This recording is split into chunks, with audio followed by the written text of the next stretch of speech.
हमारी कंट्री को high rise पे जाना पड़ेगा। बगैर हाई राइज आप अगर बहुत ज़्यादा ज़मीनें ब्राउन करते जाएंगे तो आपकी एग्रीकल्चर प्रॉब्लम आ जाएगी, आपकी फूड की प्रॉब्लम आ जाएगी। आप सारी अपनी ज़मीनों को, अगर कल्टीवेटेड ज़मीनों को आप ले जाएंगे तो अगर आप कन्वर्ट कर देंगे उसको अपना हाउसिंग सोसाइटी में, तो आपको फूड की प्रॉब्लम आ जाएगी। आपके पास इतना एरिया नहीं है, 26 करोड़ की आवाम के लिए ये एरिया इनफ नहीं है हमारा पाकिस्तान का जो आपको फूड की सप्लाई दे सके।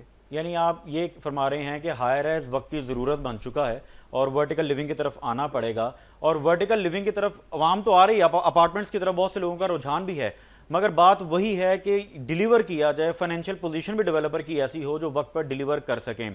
तो इसमें बट साहब अभी एक रिपोर्ट हम देख रहे थे जिसमें एक साल में कम से कम 10 लाख घरों की ज़रूरत है पाकिस्तान में, जो कि ये तो रिपोर्ट में है, यकीनन इससे ज़्यादा ही होंगे। तो आप इसके हवाले से आपने कोई देखी है रिपोर्ट, इसके हवाले से कुछ सोल्यूशन प्लान आपको नज़र आता है? हाई राइज के लिए क्या सपोर्ट किया जा सकता है, किस तरह से इस मसले से निकला जा सकता है?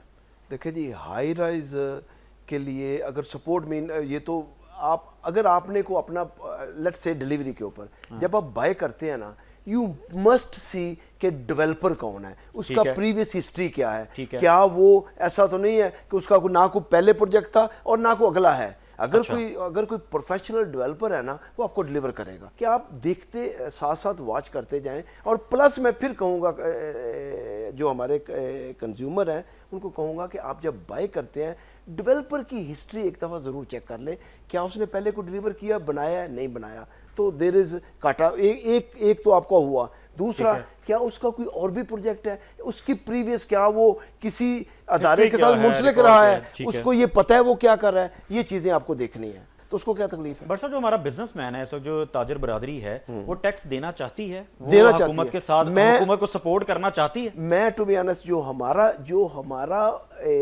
जो तंजीम है ना, वो हुकूमत को हेल्प करना चाहती है। हम आपको इंपोर्ट एक्सपोर्ट के डेफिसिट से बाहर निकाल सकते हैं। हम आपको आपका जो बजट है उसको क्या उसका नाम है टैक्स एंड बजट को बराबर भी कर सकते हैं। आपकी अर्निंग अभी आपने 19,000 का आपकी एक्सपेंडिचर है, आपके पास 9 के 10,000 11,000 आप हदफ गए, बाकी 6,000 अरब कहाँ से आएगा? 7,000 अरब वो आपके पास कोई नहीं है, उनके पास है ही नहीं। अब आधार मांगेंगे, बाहर से पैसा आएगा, आधार चौक के लाएंगे, बाहर से पैसा आएगा। हमें भी खिलाया, कुछ आप खाया, और बाद में वो कर्ज बढ़ा। और होता क्या है कि आपका रुपया गिर जाता है, डॉलर का प्रेशर आता है, क्योंकि आपके ऊपर कर्ज ही इतना होता है, आपके पास कोई पैसा ही नहीं है, और आपका फिर रुपया जो है 500 पे चला जाएगा। और जो मैंने आज तक कमाया, जो मैंने फर्ज करो मैंने टैक्स नहीं दिया, मैंने चोरी किया टैक्स, तो मुझे क्या फायदा है? बिजनेसमैन को क्या फायदा है? उसकी जायदाद तो आधी रह गई ना।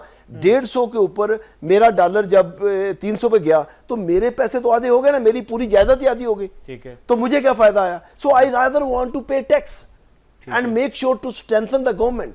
बिल्कुल ठीक है।